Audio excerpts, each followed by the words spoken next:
Ethiopians and not Africans. Culture shock in Ethiopia. Living standards and life in Addis. Travel.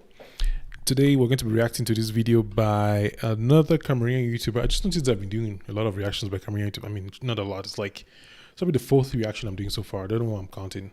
But like I explained in the previous video, I'm starting small, just testing the water, seeing what I can do. And I picked this video. Actually, I didn't pick it. The video was sent to me. Nadine, who is the YouTuber behind Beyond Sight Network, I'm going to put on the screen right here. She is the one who has this channel. It's what this particular video got 23,000 views. It was premiered last more than a year ago, and it does seem to have some dissent. Let me refresh this page just a little bit. It does seem to have some issues with people who don't think, I don't know, like I haven't watched a video. So that's the first thing. I haven't watched a video, and I'm looking forward to figuring it out. So why did I choose the video? I have done some writing. If you follow the channel, you know that I write a lot more than I actually make videos, and writing is my first love. And I've written a lot about immigration. Why? I moved from Cameroon to the US in 2018 to join my fiance, now wife. And I've had to go through my own culture shock and dealing with living in a country that is not your home country, especially as an adult. I think it's different when you move as a child, and you basically become mature in this new environment where you'll be living. And in my case, and I think for probably a similar case to Nadine, she probably had to adjust to this. Like, this is just assumptions. I don't know her story. I have no idea. I just know that this is a pretty interesting video, because for somebody who has 1,330 plus subscribers, this video is clearly an outlier. So we're going to watch it, and then I'll give my commentary on it. Yeah, that's really much what this is going to do. That's what we're going to do in today's video. And if this is the first time you're coming to the channel, my name is Kamga. On this channel, I do essays, reactions, and reviews. And right now I'm trying a lot of new things, which is reacting to different kinds of videos to find out what it's going to be about. So I really believe in practicing in public. This is my attempt to improve my reactions, find the topics that I like reacting to and that also interest you. So if you have any video that you think that might work with my personality or with the channel, or you just want to see what I'll do, send my way, and then I'll decide if I'm going to do the reaction. So feel free. Links to my Instagram are on the page. You can find them also in the description. You can just send me an old school email with a link to the video. And yeah, enough with the intro. Let's get right into this video and see what Nadine says about Ethiopians and not Africans. It's another one of those titles that are like, ooh, why would you say that? What does that mean? Who's that? Where is that? Anyway, let's see what she has to say. So hello, hi guys, welcome back to Beyond Sight Network. I hope you guys are doing well today. Today's a beautiful Sunday here. So guys, thank you so much for all the subscribers and the views I received in my last video. You guys love gist. That's what you guys like. I must clarify that I don't normally watch this kind of videos. I'm not explaining myself. It's more like when I start the video and I watch a lot of tutorials on YouTube, a lot of how-tos, a lot of personal development, red pill content. So this makes me feel like, why am I watching this video? And then like, oh yeah, I'm watching it because people are complaining about us doing immigration. So in a weird way, it's like my brain knows how to parse information that is going to work for me, which also I think is a way to prevent me from coming across information that I didn't even know that I need. What does that ever mean? Because we get used to the things that we get used to, and then we consume one of the content that we like consuming, which increases our confirmation bias. So we find information that reinforces what we already know. So in this particular case, it's like I'm throwing myself in this new world that I know I should not be in, and then I'm just feeling, I don't know, weird. But let's see what she has to say. Yes, so to my new subscribers, thank you. And again, like I usually say, I'm filming outside, so there's gonna be a lot of noise. It's a car parking down. Okay, Well, thanks for the heads up. We'll keep that in mind. Today, like you can see from the video, I'm going to be talking about life as a young adult in Ethiopia, eastern part of Africa. Every time we pray in your name, in your name. So I am new here. I'm clearly not an Ethiopian. Really? So I am from Wait, how do Ethiopians look? I'm sure this is just me being ignorant, but I didn't know that it was a look, like an Ethiopian, look. I was just, I don't know. I have a lot to learn, don't I? Cameroon, the central part of Africa, and I'm here as an expatriate. I'm here as a young adult working in Ethiopia. So I just thought that I should do a video on how it is, like the living cost and everything, living in this part of Africa. When I was coming here to Ethiopia, I went on YouTube and forums online trying to check what is life like in Ethiopia, coming from someone who is like me, like a perspective coming from someone in the same shoes like me. I really didn't find any explicit video on that. I saw Ethiopian vlogs and stuff like that, but explaining in details like how life is here in Ethiopia, I didn't see any. So I was like, okay, fine, when I get there and when I spend some months there, I will do a video like that, because I think that's pretty cool. Some people actually get discouraged and might not even make the move to Ethiopia if this happens to them, but looking at this as an opportunity, like, you're looking for something online. I think that's a really great mindset to have, not just when you're traveling, but just looking at the internet as a whole. Let me say, for example, you want to learn how to sell jewelry online and you find video like, oh, I cannot find any videos that explain or help me understand how to do this well. The mindset of, all right, cool, since it's not there, I'm going to create this content. That's a very positive mindset, and I commend her for that, because there are many people who back down or feel terrible about it and not do anything about it. But looking at it from a perspective is really nice. And it's interesting because personally, I think that there's not enough content to help people who are traveling to really get into the mindset of it. First of all, I need to clarify that no matter how many articles you read, one thing I know that is very true for me is, no matter how many articles I read about life in America, which I didn't even read much, or movies that you watch or things, nothing prepares you like actually being in that country. However, it's possible for someone who was in your shoes to describe things that will help you understand. Because now, for example, when I talk to my brothers, my siblings, and other people who may be trying to travel, I know what will be interesting for them to know, because it's not all information that is important or relevant when you're moving to a new country that can be impactful to you. Somebody might want to know about getting a job, another person might want to know about making money, another person might want to know about racism. So depending on the context of the person, information really has to be tailored to the individual, which makes it even more complicated, because making one YouTube video might help one person but not help 100 other people. Just to point that out, that I think her mindset of making videos to teach other people stuff that she wished she had is a very positive one. Thinking it can help somebody out there. And you all know how YouTube can be a lifesaver. Okay, so I'm going to start with like the culture. First of all, Addis Ababa is a very beautiful place. It's beautiful. It's a nice city. All right, what is that eye rolling supposed to be? I don't And I'm going to I don't understand why did she roll her eyes? I feel like something's missing here. It's beautiful. Yeah, that right there. What is that supposed to be? Okay. It's a nice city. And I'm going to give you guys fun facts about Ethiopia and Ethiopians at the end of the video. So make sure you watch all through. Those of you that like watching and skipping and watching after 2 minutes and clicking This was not necessary. out. I don't want to see that. And make sure you subscribe if you want more videos like this. Disclaimer, guys, I've been in this place for just a while. What is a while? So You see, the first question that came to my mind the whole time was, how long have you been in Ethiopia? Because in my mind, talking with somebody who's, oh yeah, I've been, for example, if I tell you I've been in the US for 1 month, it's different from somebody who's like, I've been living in the US for 10 years. Like, how long have you been here? I would love to know, actually. I hope she says it at some point in the video, because without that, then the validity of what she's talking about cannot be trusted in a way, because, like, I don't know, did you come here last week? What are you talking about?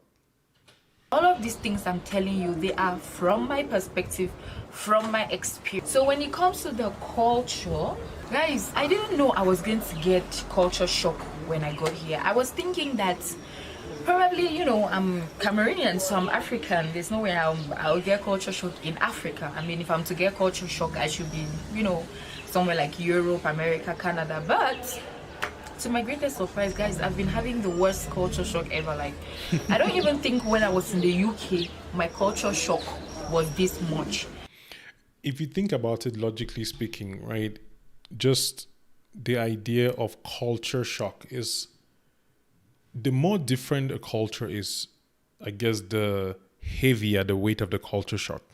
And culture has to do with habits and people's behaviors or communal kinds of behavior and patterns. So if you go to a place like the UK and you're in an environment where the culture is very similar to yours, of course the shock is not going to be that different. Maybe the infrastructure is different, the systems are different, the roads are different, the cars are different, but the way that communal mindset is not very different. Maybe you're living with people who are from the same country or similar countries. So I guess her surprise is sort of expected, but also it's not, because if you think about it logically speaking, if you live wherever you are, even you live from Douala, say for example you were a teacher in secondary school and you lived a particular life and then you moved to, I don't know, Boya, you can still find aspects of culture shock depending on the environment in which you are. So I don't even think it's only country specific, but maybe I'm just making suppositions and pulling logic for no reason. But I think culture shock can happen. It just has to, I guess the requirement of culture shock is that it should be different, drastically different, or recognizably different from what you knew before. The people here are very, very different. Ethiopians are different. Ethiopians are very conservative. Ethiopians are very yeah, the word is conservative. So a lot of things that are done here are peculiar to Ethiopians, you know. They may, even the ones that speak English and the ones that are a little bit exposed, but they are still very conservative in the sense that, you know, they will speak only or mostly their language, eating their food, doing things their way, understanding things just their way. Like if you're a stranger and they're talking to you, they would hardly struggle to see things your way, but they will see things their way instead. So they're very conservative and very close. They're very close to their culture, let me put it like that. The first thing when you get here, if you are from Cameroon, okay fine, the weather is a little bit colder here compared to Douala where I live, which is the economic capital of Cameroon. The degrees here range from like 12 degrees to about 19. Let me actually see where Ethiopia is.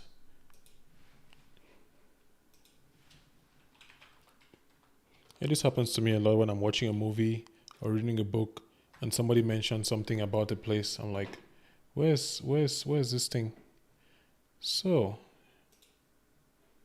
well, I guess it's not going to let me zoom in. So this is it. So Ethiopia is here. This is Cameroon, by the way, for anybody who doesn't know where Cameroon is. Cameroon, this is Nigeria, this should be, that's pretty much it that I know. But yeah, I see Ethiopia. Okay, cool. Now we know where it is. Colder.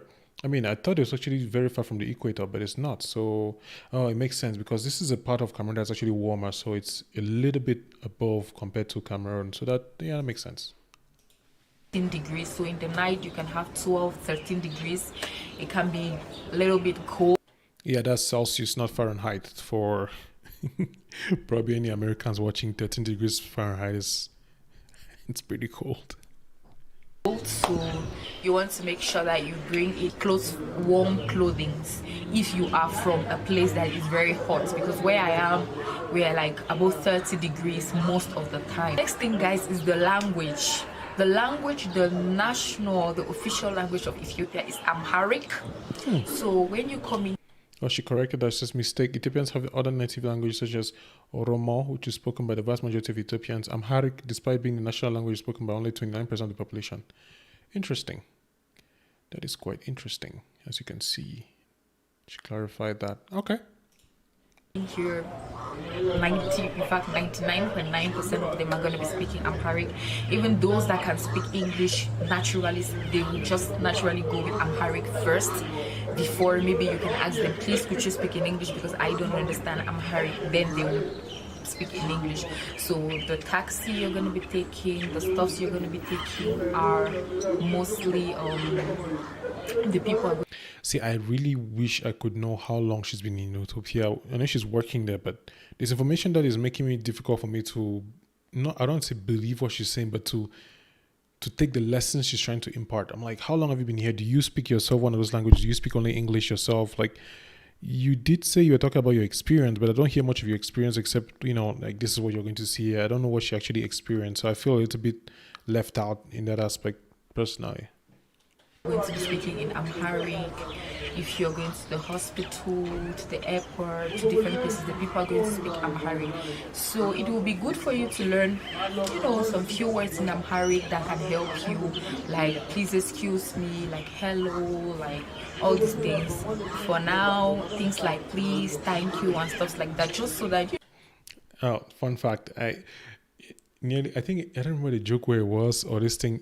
I actually started learning Japanese on Duolingo, and I still remember a couple of phrases like what Nihongo ga wakarimasu ka? It's like, do you understand Japanese? And no is like yeah, or yes is hi. But actually that's from anime. I don't know why that came up. I just felt like I could share with you my deepest, darkest thoughts and secrets of wanting to become a Japanese speaker. I don't know why I said that. Let's go on. You blend in a little bit, and if you're stuck somewhere, you can get some type of help. For now, I don't really know much, but if you just see an Ethiopian somewhere, you can just greet and just say salam, or you say salam no. It means peace, it means hello, it means peace. Salam alaikum. Salam. Be unto you, just the way like some people say shalom, which means peace, or just the way Muslims say salam alaikum. So you just say salam, or you say salam no. They're gonna ask, they will probably say deknish, which means I think how are you. I'm not sure. And then you have to answer. And then when you want to say thank you, you say amasikilano. So amasikilano. See, now I speak Ethiopian, Japanese, English, French, and yeah. That's pretty much it. I can be an international spy now. The second thing is that Ethiopians have they have a different time. They use a different calendar. If you're going to ask an Ethiopian, oh, what time is it, or at what time am I meeting you, or something like that, make sure that you insist on the international time, because they might give you an Ethiopian time, and that can confuse you, or that can cause you to be, late or something. But if not, in big places like maybe banks and offices, I think they I wish you could have described the difference between the international. I'm sure there's like a standard difference between both, right? I mean, you should be able to convert from one to the other, because how would they live in a society without some accepted, I don't know, convention? That's really interesting. Like, how did? would give you the international time, seeing that you are international. When it comes to the people, Ethiopians are naturally nice people. Obviously, the ones that I've met, they're gonna tell you hello, hi. I feel like this is a part of the video that made people, I don't know, annoyed or something. Feel it. It's like loading. It's coming up.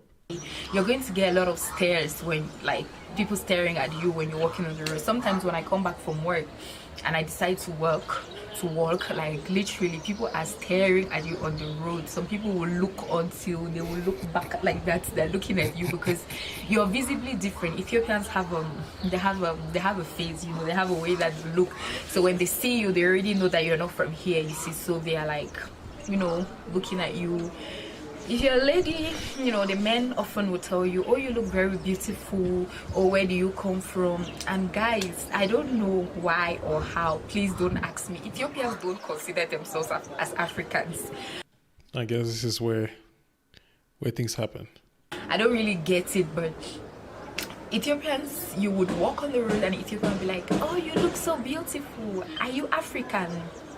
And the day that someone asked me that question, I was like, excuse me, hello, hi, aren't we in Africa, or did I miss my road, you know? So I have been asked so many times, oh, what part of they'll be asked so many times, are you African, or are you from Africa? Because like we are all from. Okay, first of all, I don't see what is actually wrong with that question, because it could be possible that since Ethiopia is such a conservative, society, you might still be coming from, I don't know, America, the UK, Europe.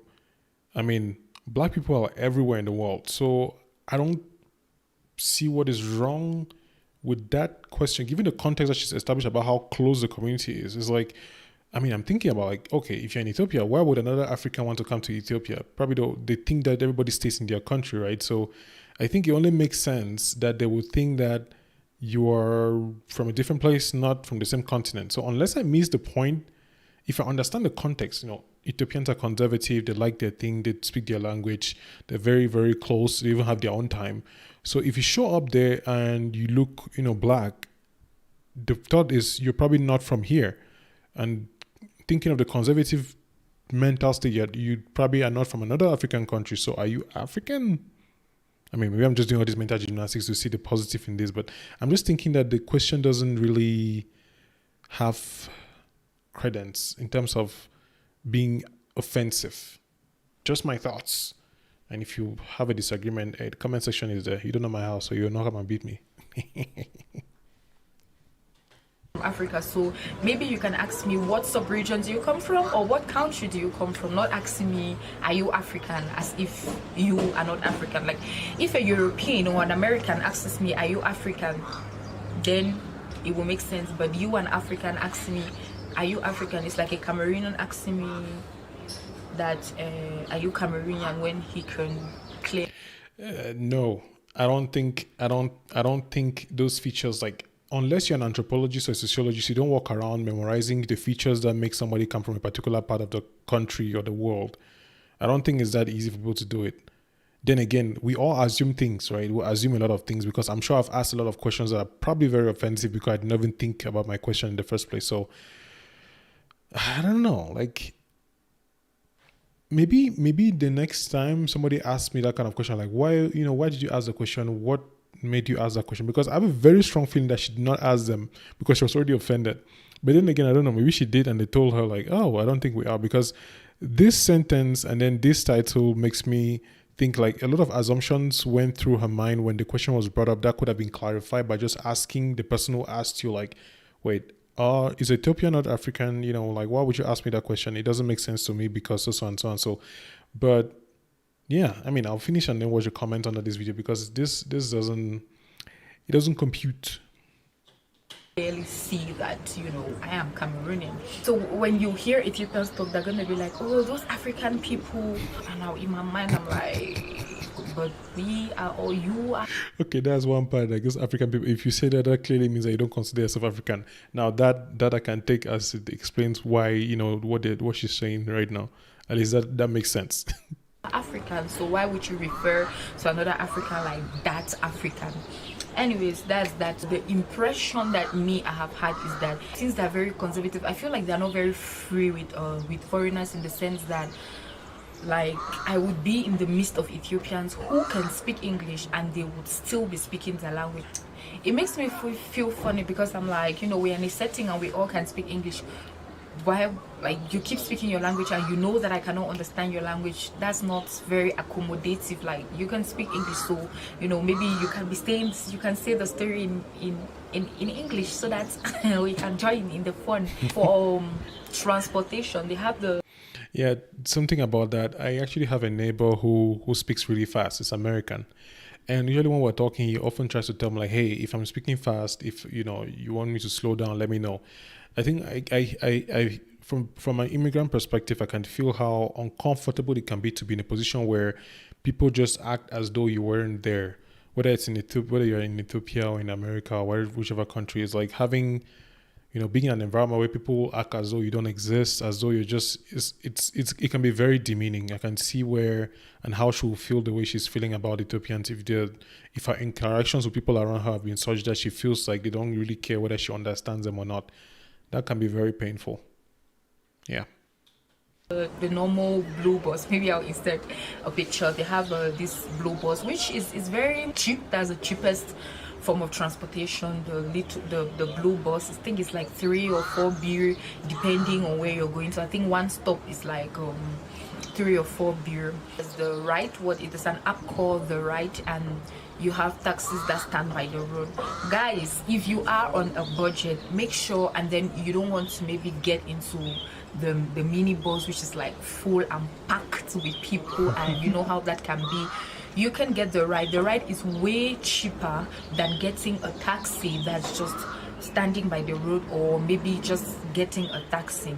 And just for your safety, just always have the number of a taxi in your phone, so that wherever you are at any moment, you can call the taxi to come pick you up. Because sometimes you can call the app and they take a lot of time to respond, and you might be hurrying to go somewhere. It's like an actual life in Ethiopia tip. I think that's pretty cool. I don't know if we have that in camera. I mean, I left 2.5 years ago, so I have no idea if we have. I think I heard of was it Easy Ride? I think Easy Ride was one of the apps that they were using in camera. I'm not sure. But I feel like this might be the reason why they treat the rest of the continent as Africans, because they have things like this. I don't know. That's interesting to know. So, by the way, I should have said this before. They use a different currency here in Ethiopia. They use the Ethiopian birr, and the Ethiopian birr is, 1 birr is equals to 20 francs, and 1 birr is equals to $29 when calculated by the banks in Ethiopia. But you can go to the black market. Huh. Wait, 1 birr is equals to 20 francs CFA, I guess. But 1 birr is equals to $29 US. Doesn't make any sense, because it will mean $29 US equals to 20 francs, which is not the case, because $1 is equals to 550 francs. This is the part where I put an overlay of Zach Galifianakis in The Hangover calculating and solving math, but I don't have the time to edit. So actually, I have the time. I don't want to do it. Let's continue. And convert your money for $1 for the equivalence of 40 birr or 39 or 38 birr. Guys, you can see how different that is to the France CFA. My God, like to take a ride, like living from, I don't know, like just a few kilometers, like maybe 4 kilometers or 5 kilometers, you'll be paying something like 90 to 100 birr, and that's 2,000 francs. That's just you going. That's just about 5 kilometers. Because I think the 1 kilometer is 10 or 20 birr, something like that. Yes, when it comes to cost of living, I did mention. Wait, if 1 kilometer is 10 or 20 birr and 1 birr equals 20 francs, it means 1 kilometer should be 200 francs. So technically, about 4 kilometers will be 800 francs on average, I think. Actually, using Ethiopian life in Addis Ababa is expensive. I know that yes, if you're a young adult and you're still on a budget and you're trying to get your shit together, life is hella expensive in this place. Like, oh my God. Bamileke in her just came out.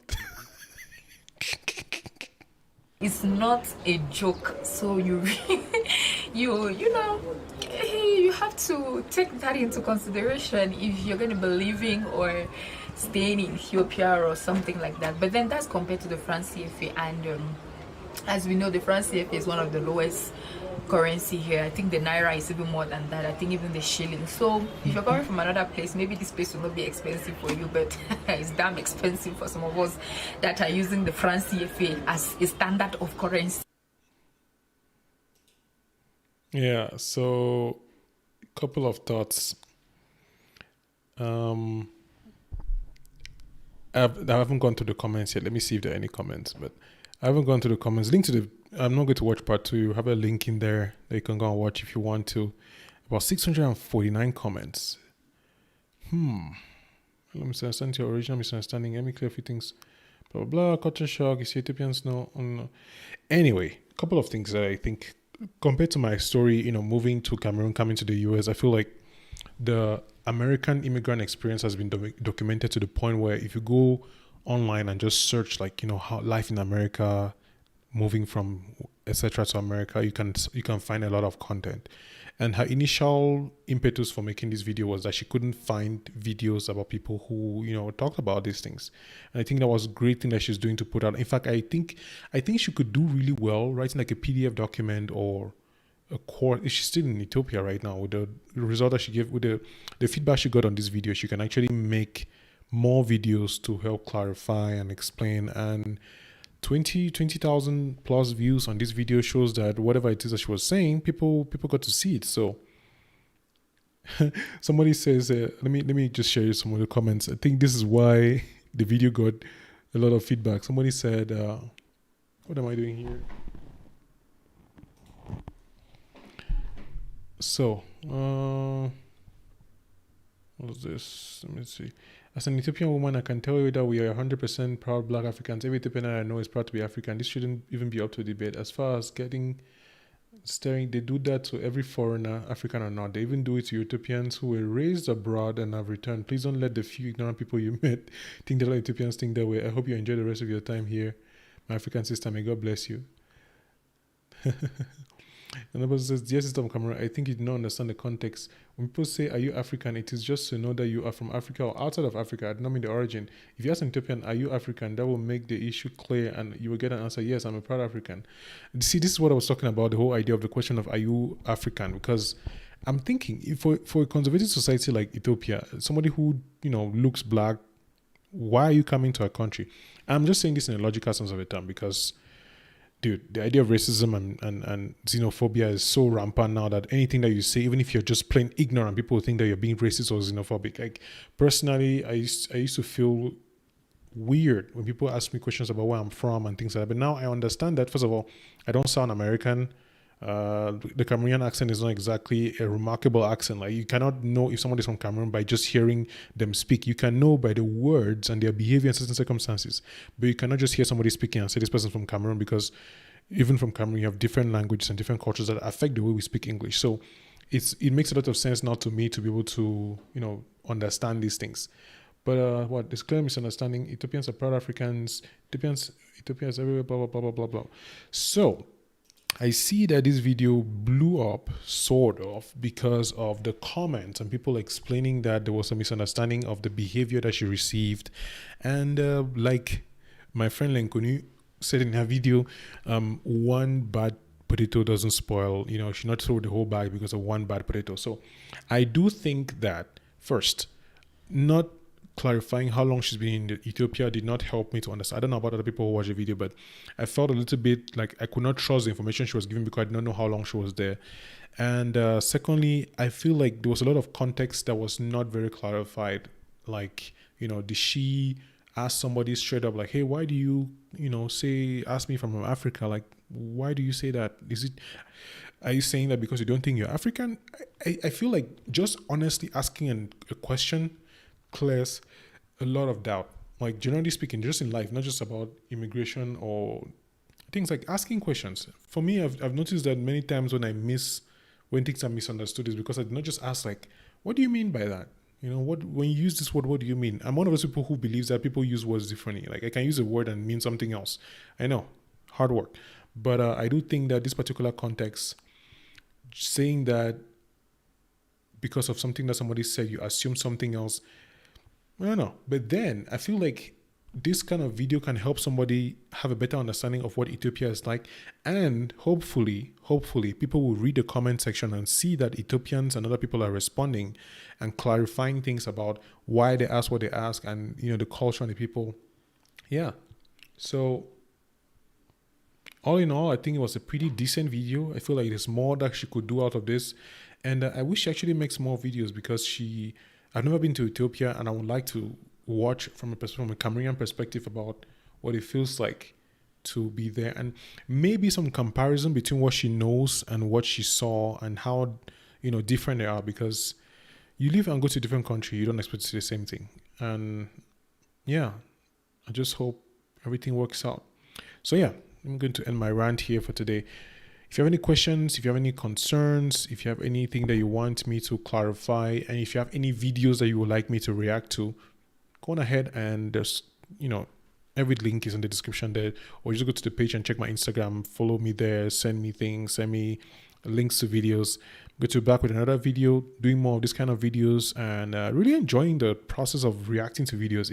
It's more relaxing. I do a lot more essays, like research and edited videos. So doing these kind of videos help me to just relax and try to pace myself and really just see what I can do when there is no constraint except my perspective on the topic. So thank you for being here. Thank you for watching the video. If you haven't liked the video yet, do like it. If you're watching up to this particular point, then you might want to consider subscribing. My name is Tchassa. I'm a Cameroonian living in the US. On this channel, I make reactions, reviews, and essays, usually around personal development, purpose, and content creation. So if you like what you're seeing, go on ahead and subscribe to the channel, and I will make sure to provide you with another more video. So leave me your comments. Let me know what you think. And Nadine, if you're watching this video, I would love to hear your perspective on my perspective on your perspective. I'll see you in the next one.